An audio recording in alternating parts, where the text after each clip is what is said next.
HerSport's AIL Rugby Show, brought to you by Energia. Think of the possibilities. Hello and welcome to this episode of HerSport's AIL Rugby Show, brought to you in association with Energia. Think of the possibilities. You can catch up on this episode and every episode in the series on YouTube and our social channels, or listen to the podcast on every podcast app.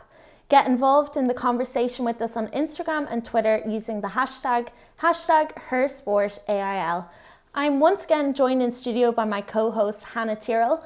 Hannah, we've seen some rankings emerge since episode 1. How does the league table look at the moment?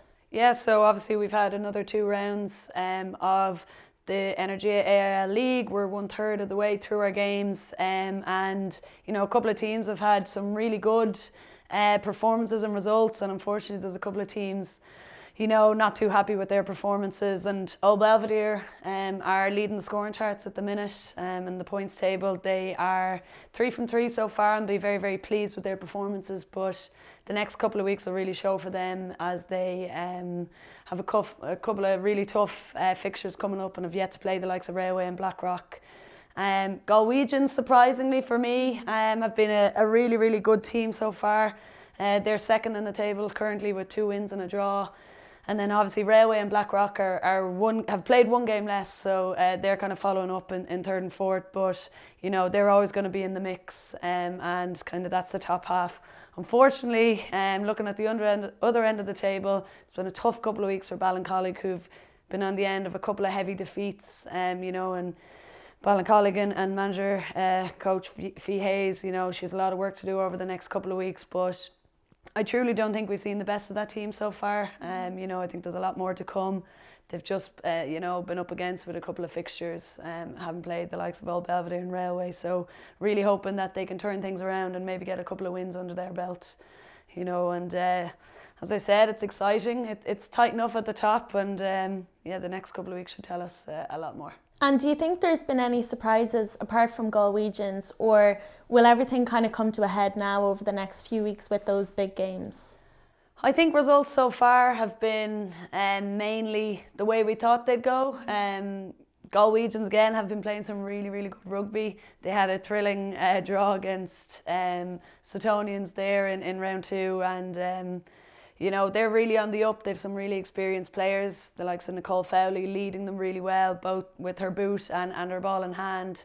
Mairead Coyne is there. They've Mary Healy coming off the bench. Orla Dixon's been a long-standing player for them, and you know, they didn't probably have the best season last year, and I suppose they're coming out here this way and showing that they're still a really good rugby team and they're well able to play rugby, and it looks like they're enjoying it a little bit, so they're well deserved to be second in the table. 2 wins and a draw, but again, they've a lot tougher fixtures coming down the line. Mm-hmm. And joining Ballincollig, you mentioned they were at the bottom of the table, Cook and Wicklow as well. How do you think they're feeling at the moment?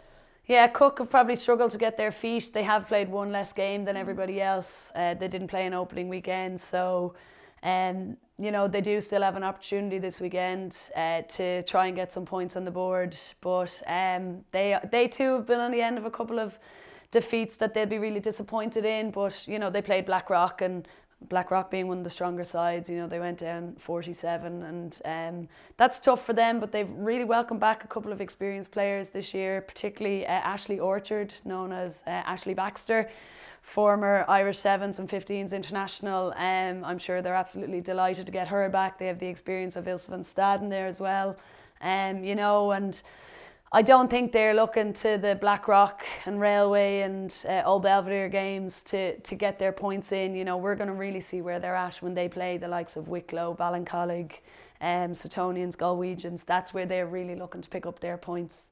Wicklow, on the other hand, you know, only came into the league last season and had a couple of really, really inspiring performances. They've a really young side, but they've a great blend of that youthfulness, but also experience with the likes of Niamh Drummond in there. But their talisman, their captain, would be Ella Roberts, and they had a really, really close game against UL Bohs.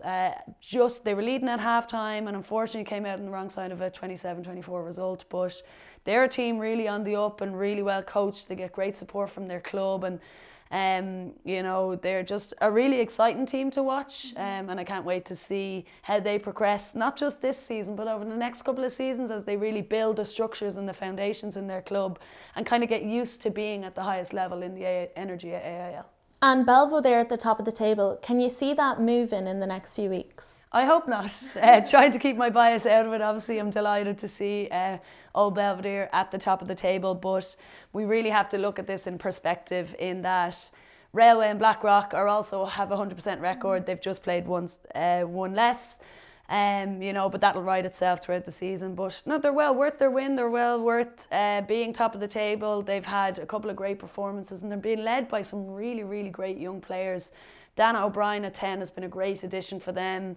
They scored, I think, 12 or 13 tries against Ballincollig down there after travelling all the way down, and she kicked 10 of 13 conversions. You know, she's leading the team really, really well. She scored her first senior try last weekend against Suttonians and set up another for a teammate. And herself, being partnered in that 10 position, being partnered with JJ Farrell, who's a huge mix of experience, with Old Belvedere and Ulster as kind of leading that pack around there well. They welcome back Jenny Murphy this week from injury, you know, and they still have a good few players to come back and are missing a few with injury. So I'm really excited to see how they go. They're being coached really well by Tanya Rosser and Johnny Garrett. So I'm excited to see the big games against the likes of Blackrock and Railway and you know, see can they perform then, because that's when it counts most. And we caught up with Alice O'Dowd from Old Belvo to get her thoughts on the league so far. I suppose last year we were kind of, I suppose, in a rebuilding phase. I mean, we finished the end of the season quite strongly, so that's something that we want to build on this season and really have a consistent set of results across the season. I think, well, this year we've recruited very well.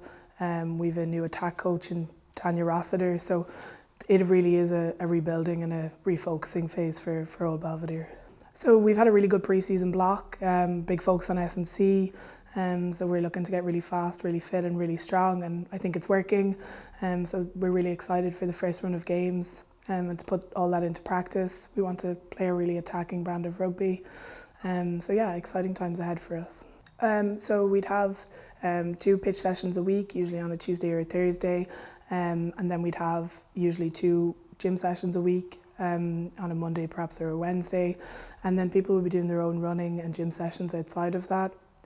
We'd have some video analysis to do, and so yeah, overall it's quite a pre-season is usually there's a lot of running, so like that's probably the worst part of it, a few Broncos and stuff like that. So yeah, it can be, sometimes you'd be glad when matches start because there's less, you know, there's less running. But yeah, that's the main thing. And when the ground is hard then as well, it's not easy going. Yeah, it is very full on, but it's the same during the season. So, you know, and a good pre-season block really stands to you during the year. So, you know, it's money in the bank, as we say. Yeah, and I think there's very little margin for error this year.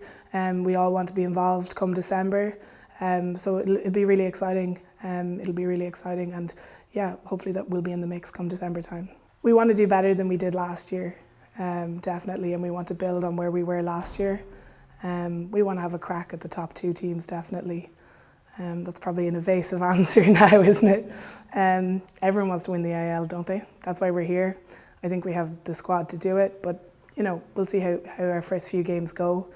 And for us, you know, we have different kind of wins, you know, in terms of the brand of rugby we want to play, how our set piece goes. As a prop, a win for me is our scrum being really dominant. So yeah, we'll see how it goes. Yeah, well, so we've Tanya Rosser on board this year, which is really exciting. She's obviously the Leinster head coach. So, you know, we want to play quite an attacking brand of rugby in terms of, you know, fast flowing. Hopefully you'll see next week the brand of rugby we want to play. It's, you know, keep the game moving. So yeah. Yeah, 100%, and I think it's even in, like, you know, the standards that they expect and demand. I know, like, we've Dervla who plays with Munster, and, like, you know, the standards that she drives, it's great to have someone like her in. And we've Dan O'Brien and Aoife Dalton who are going to be playing with us this year, so it'll be really interesting to have them back in training with us and see what they've learned in Japan. I mean, it was amazing watching them get their first caps. We were all roaring at the television, so like it'll be really exciting to see what they bring to the fold this year. So we heard there from Alice O'Dowd, obviously from Old Belvedere, and she mentioned their new coach, obviously coming from that Leinster background. What does that level of coaching bring to a team? Yeah, well, look, the wealth and knowledge of what Tanya Rosser brings to the team will be massive for particularly that crop of youngsters that Alice mentioned, the likes of Dana O'Brien, Aoife Dalton, Emma Tilley's in there, Katie Whelan, all these youngsters coming into Old Belvedere. You know, they need guidance and direction, and who better to learn from the likes of Tanya Rosser. You know, she has 50 caps for Ireland and played at scrum half, really knows how to handle the game. She has caps for Ireland Touch. I think she's still playing, and she's also got her coaching qualifications and is Leinster coach. So she knows exactly what she wants from players and how to get the best out of them. And I think that's shown in the first couple of rounds. You know, Old Belvedere have come out firing. They're using the squad they have available to them and the talent and that. And what I love about the way Old Belvedere have been playing is they're not just relying on the skillful backs to be able to make something happen. They're using their powerful forwards, but also recognising that some of those powerful forwards can also be really skillful players, and trying to maximise that and, you know, make them not just ball carriers but also ball players. And I think that makes defences second guess a little bit, and that opens up gaps, because all you need in rugby is a split second. So, you know, I've been really, really impressed. I think Alice O'Dowd's an excellent player coming through. You know, she was given a bit of recognition with an extended squad call-up for the kind of summer series, and unfortunately wasn't available to go to Japan. But, you know, potentially we could see her and a lot of others in that Belvo squad in a green jersey for many years to come. And, you know, Tanya Rosser will have been a big part of their development. So we're obviously settled into the league now. We know who the leaders are in Old Belvedere. But if we have a quick look back on last weekend's results to see how we got here. So starting with Wicklow and UL Bohs, 27-24 win for Bohs. Wicklow, obviously, if anyone was following last year's AIL, they would have known how much improvement they've really done already this year. What did you make of that close scoreline? I'm not going to lie, I was a little bit shocked when I saw the halftime score and saw that Wicklow were leading. But I suppose when you look at the previous two results and UL Bohs had lost previous games, you know, Wicklow obviously realised that it was their chance to pounce and seize on things. And as I mentioned before, they've a really good crop of young players coming through, led by the Roberts sisters. Ella Roberts, captain herself, she grabbed a try at the weekend, and just really kind of helps gel that team together and gives them that burst of energy. But really, really impressed by Wicklow. But UL Bohs probably realised their season was on the line and didn't want to lose 3 in a row. And all their experience came through, and the likes of Chloe Pearce and the returning Anna Capeless after being away for a couple of years playing in England dragged them over the line. And in the second half, kind of all that experience showed a little bit. But, you know, that's a huge result for Wicklow, and I'm sure, for Bohs and that, but I'm sure Wicklow will be really disappointed, but they can take a lot of encouragement from all the good things that happened in that game, and showing that they're well able to stand up in this league and really front up. And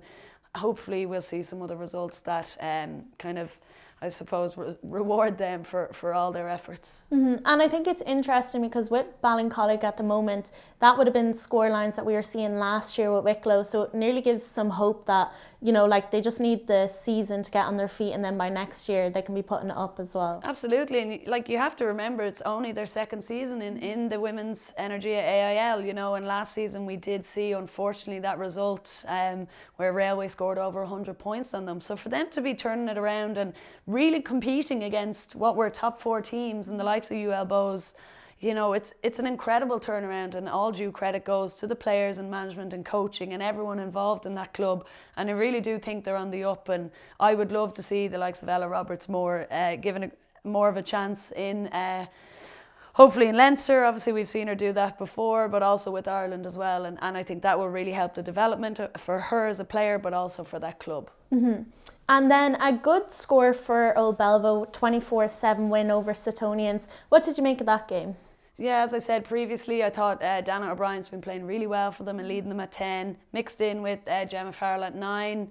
But Old Belvedere, while they have that blend of youthfulness with Aoife Dalton playing in centre, Emma Tilley off the bench, Katie Whelan also playing a little bit at 9, what really helps is that they blend that youth with that experience. They have the likes of Elise O'Byrne-White playing, Jenny Murphy was back, you know, and it's great to see that mix of youth. Alice O'Dowd playing really, really well for Old Belvedere, but the big returning player that I think has had a massive impact for Old Belvedere is Dervla Nicovard.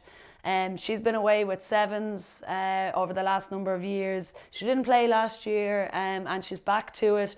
And just playing incredible rugby at the minute. You know, she's great over the ball.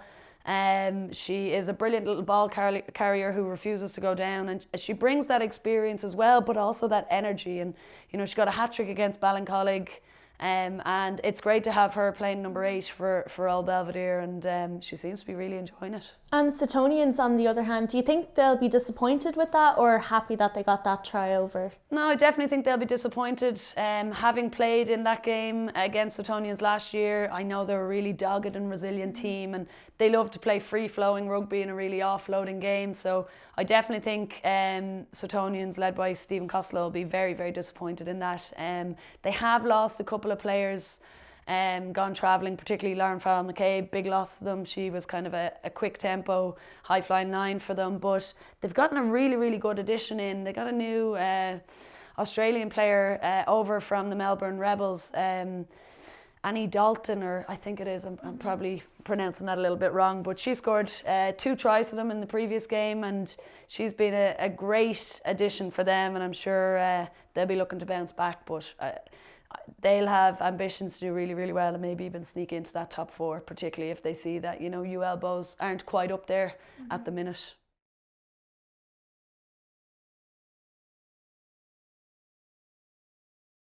Yeah, look, unfortunately Ballincollig are probably at home licking their wounds a little bit. You know, they've had a really rough start to the season. 0 from 3, bottom of the table, a lot of points shipped, and it's hard because nobody goes into the season wanting to have or see results like this. And to be honest, while I didn't think they'd win any of those games, I didn't think in some of them that they'd lose by so much.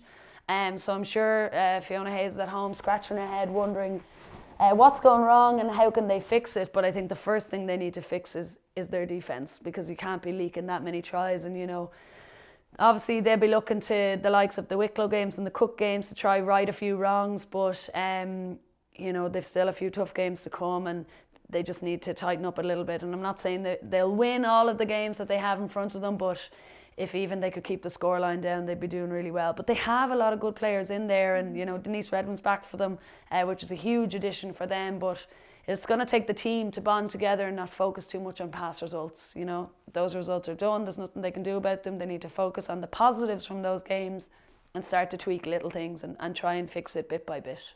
And Galwegians and Cook, then, we mentioned it earlier as well, but Nicole Fowley there, she's the top scoring chart. She's on the top scoring charts with 41 points.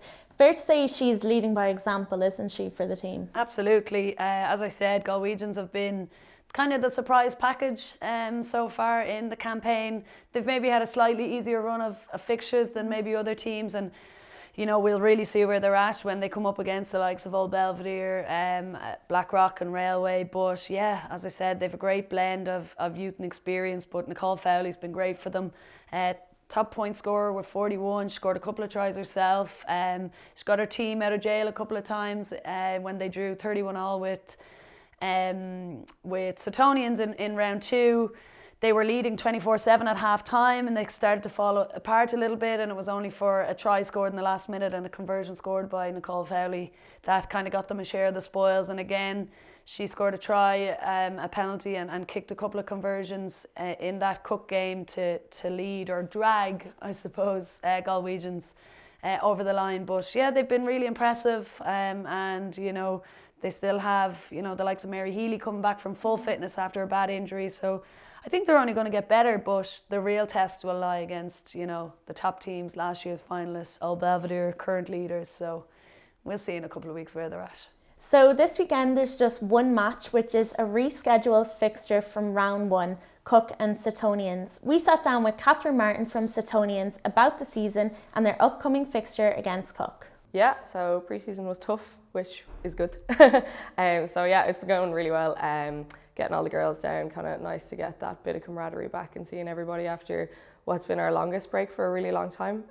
We would normally kind of finish around April, so it's nice after have kind of a nice break and then come back together and see everybody. And yeah, just working hard, kind of getting into our groove now, getting ready for the weekend. Yeah, so last season was amazing. I think it was a real highlight for anybody that's ever been part of our club.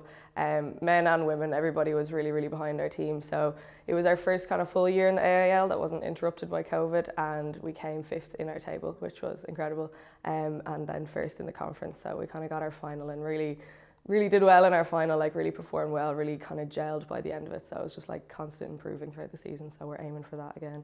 Well, I've been a member of that club since it's the first day that we had a women's team, so 2014. So if you counted from then, there's a handful of us that are still there from 2014 and constantly building since then. So constantly new players coming in and trying to get them used to the standard and get them kind of, you know, a part of the kind of family that is the team. So yeah, it's been going in for a long, long time. A lot of work behind it, but like a lot to show for it as well, which is really nice. Yeah, very new format. Like we had a new format last year, so a new one again, but it's good. Yeah, we're happy with it. It's kind of last year when we split into the conference and the kind of top 4, you didn't get that chance to maybe. So for us, we kind of came into our groove after Christmas, and we didn't get that chance to play the top 4 teams maybe when we were more prepared for it. So I think what's nice this year is we can play them once before Christmas, and then, you know, maybe as we start to build later in the year again, we can get that chance to play them again. So we'd be eyeing up, kind of, you know, pushing on. We came first in the conference, so 5th. So we'd be eyeing up, going up to that top 4 position, and yeah, putting it up against those 4 teams there. So we play everyone once before Christmas, so that is the league, and then we have a semi-final, final, and then after Christmas play everyone again, and it is semi-final, final, but it's for the cup. So normally they were kind of intertwined. You had cup some weekends, league some weekends, but it's kind of nicer this time around. It means teams that, you know, might have been knocked out of the cup, instead of them getting a break and someone else playing, and then they have to play each other again, everybody kind of gets equal amounts of rest, which I'd say will really stand to the league as a whole. What's our objective? I suppose we're kind of going through a couple of different things at the moment. We've loads of new players in, so it's quite a different team. Loads of new players in, a couple of players moved abroad, things like that. I think it's the same with most teams in the country at the moment. But I think what we're looking forward to, particularly for the first kind of chunk of the season, is just that gelling process of our team. There's so many girls that are like really talented, so I'm actually really looking forward to just seeing how they fit in and how we start to play off each other, and it's coming together in training quite nicely at the moment. So seeing that in a match, seeing girls that maybe haven't played AIL before coming up and, you know, showing their stuff in AIL, and then that building and again competing for a top 4 position by the time the league is over. So that would be our main objective. Yeah, so this weekend we have Cook. Yeah, really excited. I think we performed quite well last year with them, but it is, you know, there's kind of a, we're both kind of put each other up to it, so it's quite a good challenge. So it's a good match to play, both kind of going for a win. And I know they've been working hard over the summer as well, so it'll be nice to get the new players out, but also nice to just kind of get back on the pitch and get going again after the long break. So yeah, really looking forward to just getting on a pitch against anybody at this point. So we heard there from Catherine Martin, obviously from Suttonians. Both Suttonians and Cook have yet to get a score on the board. Suttonians there with their draw. Who do you think is going to take the game this Friday? Judging by what I've seen so far, Suttonians probably are the team that I think will get the win at the weekend. You know, as I said, a couple of new players in. I mispronounced it. It's actually Annie Bunting that's in, but I just think the brand of rugby that Suttonians are playing at the minute, it's really unstructured, and that can be really hard for teams to get defensively set and organised, and they don't play too many rucks if they can help it, and that's really high tempo rugby that teams can really struggle with. So I just think they have maybe a little bit more quality, but I've no doubt that Cook are going to fight for 80 minutes, you know, and they'll definitely get on the scoreboard, the likes of Ilse van Stad, and very, very hard to stop when she gets going. If Ashley Orchard is there pulling the strings, she's been surprisingly playing a 10 for most of her career, having been a back row and having been a winger both at international level, so she's maybe going for that 10 jersey, but yeah, it'll be a really good battle. Great to have some rugby on, great for these two teams to try and get their first win on the board, and yeah, I'm excited to see the result of this, but my head says Suttonians should win this, probably with the bonus point. And as a player, it's a postponed game, but also Friday night lights. Does that change things, do you think? Well, I suppose a little bit that can have a massive effect on the game. You know, a lot of these players will have worked a full week and then they have to travel, you know, and that all can lead to, you know, tiredness, heavy legs and all that, and can lead to a bad performance, you know. So absolutely, but I loved playing evening games, although it is a long wait for some people. But yeah, it should be a good one, and it's nice that it's the only game on, so hopefully it gets a few more eyes watching it on stream. And obviously, as you said there, it is the only game this weekend. The rest of the teams have a week off. How do you think that's going for them at the moment? Yeah, so it's part of the new structure where we're playing 3 games, or 3 weeks of games, a week off, 3 weeks of games, a week off, 3 weeks of games. You know, it's something we haven't seen in a while, where usually, obviously apart from this rescheduling fixture, every team has a game off. So it's a nice way for teams, I suppose, to regroup, maybe particularly the likes of Ballincollig, you know. They have a week where they can fix a few things. Maybe Old Belvedere might be wishing they didn't have a week off because they were trying to build on that momentum. But a lot of teams might take that break, you know, might take a training session off so players can go off and enjoy time with their friends and family. And, you know, they just look forward to the next game and go from there. But it'll be interesting to see how that break works for people. You know, if you have a little niggle or a little injury, it gives you a little bit of extra time there. But I know players just want to play all the time, so a week break might be what they want. And then next week, obviously, back into, I suppose, the next phase of this AIL League.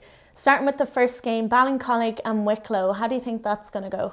Yeah, look, this is a game both teams will be relishing, really trying to get on the board. From what I've seen so far, I'd expect Wicklow to get the win, but Ballincollig will definitely be pinpointing this as a game where they can really show what they're made of. Hopefully they'll have tightened up that defence. It is a home game for them. Fee Hayes will have been working on a few bits for them, but I think Wicklow, based on past performances, should have that win. One then that might show us a bit of a surprise, Galwegians and Blackrock. How do you think that's going to go? Yeah, so Blackrock have been a fairly steady team. They've played 2 games so far, 2 fairly routine wins for them.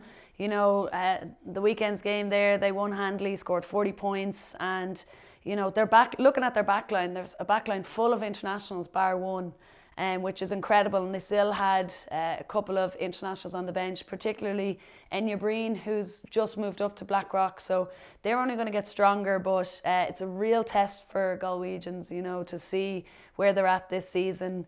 Based on paper, you'd be expecting Blackrock to win this and on past results, but you never know. I still think Blackrock will take the win, but it'll be a much closer affair than I previously would have thought before the start of the season. And you mentioned there Blackrock having those international players on the bench. They're a team that nearly always has this huge arsenal of players. Is there anyone that's standing out for you this year so far? Yeah, I've been really impressed with Maeve Deely. She's playing fullback for them and she's their main kicker. She's a really reliable kicker. You know, she scored, I think she's in the kind of high 80s for her percentage goal kicking, and she's taken over those duties from Hannah O'Connor, who, you know, we've seen has kicked for Ireland. And for Hannah to step aside and let Maeve kick these conversions and penalties shows that she's a really good kicker and the team trusts her. And for such a young player to be willing to stand up and do that in a team that's, you know, really competing for a title is massive. But from what I've seen, she has been playing some really good rugby. She got her first cap in the summer with Ireland, and she's only going to improve. And you know, the AIL is where you get your confidence and where you really can start to show off what you can do, and then, you know, that brings you on both for your province and for Ireland. And another game that's probably going to be tough, Cook and Old Belvedere. Obviously, we can imagine top of the table, Belvedere will take that win, but what do you think Cook are going to hope to get from the game? Well, obviously, Cook will be hoping that this weekend's game goes in their favour and that they come out of that with a lot of joy and confidence and can bring some of that confidence and renewed energy into the Old Belvedere game. And look, we all know it's a very daunting task going to the league leaders and, you know, trying to get a win there. But I think it'll all depend on how they fare in this weekend's game against Suttonians and what that means for them then going into next week. And then we have obviously Suttonians and Railway. The same as Cook, they'll be coming from this weekend's fixture. Railway obviously are going to put up a fight, would you say? Yeah, look, on paper, I think this looks like an easy Railway win, who so far in their 2 games have been cruising to wins. Again, a team that are littered with internationals. Lindsay Peat still leading the way with her incredible athleticism and leadership. And They have the likes of Aoife McDermott, Aoife Doyle, Niamh Byrne, their captain's been a stalwart for years, and again, another player for me who I think deserves a shot at the international setup. But they've been cruising so far, and Suttonians will provide a stern test for them, but I don't think Suttonians have enough to actually beat them. But look, it's rugby and it's the beauty of sport. You never know when anything can happen. So 2 weeks' time after these fixtures, how do you think the table's going to look? What I'm hoping is that Old Belvedere is still at the top, but yeah, looking at the fixtures there, I think Railway and Blackrock and Old Belvedere all win quite comfortably, so I don't think we see much change. Obviously, if Galwegians lose to Blackrock, they'll start to move down the table a little bit, but I think the top four will remain relatively unchanged. And it's just mainly those bottom three that'll be fighting it out, do you think? Absolutely, and I think unfortunately that's something for them throughout the season. It's just trying to stay off the bottom of that table, so that Ballincollig Wicklow result will have a massive, massive impact on the bottom of the table standings and seeing who kind of stays rooted. And those games will be kicking off at 5 o'clock on Saturday the 8th of October, so be sure to check them out. For now, that's all we have time for today. Thank you for tuning in to the second episode of HerSport.ie AIL Rugby Show, brought to you in association with Energia. Think of the possibilities. A reminder that you can catch up on this episode and every episode in the series on YouTube and our social channels, or listen to the podcast on every podcast app. Keep involved in the conversation and we'll see you in the next episode. HerSport.ie AIL Rugby Show, brought to you by Energia. Think of the possibilities.